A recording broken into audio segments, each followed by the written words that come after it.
वो शहर जहां सड़कों पर सूटकेस घसीटना ममनू है। यूरोपीय क्रोएशिया के पुरफिजा शहर की तंग गलियों में पहियों वाले सूटकेस के शोर से परेशान लोगों की शिकायत पर सूटकेस लेकर गुजरने की पाबंदी आयद कर दी गई।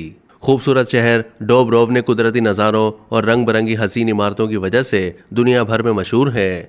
यहाँ सालाना लाखों सैयाह आते हैं और जाते वक्त अपने सूटकेस घसीटते हुए निकलते हैं। यहाँ की तंग गलियाँ हमवार तारकोल के बजाय ईंटों पर मुश्तमिल हैं और ना हमवार हैं। जब पहिए इन ऊंचे नीचे रास्ते से गुजरते हैं तो इससे शोर पैदा होता है। अवामी शिकायत पर शहर के मेयर ने नया कानून नाफिज कर दिया है, जिसके तहत तंग गलियों से पहियों वाले सूटकेस लेकर गुजरना ममनू है। इसकी खिलाफ वर्जी करने वाले पर $288 तक का जुर्माना भी हो सकता है, जो पाकिस्तानी रुपयों में 90,000 रुपये के बराबर रकम बनती है। इसके बाद शहर के महकमा सयाहत ने शहर की इज्जत करें नामी मुहिम चलाई है।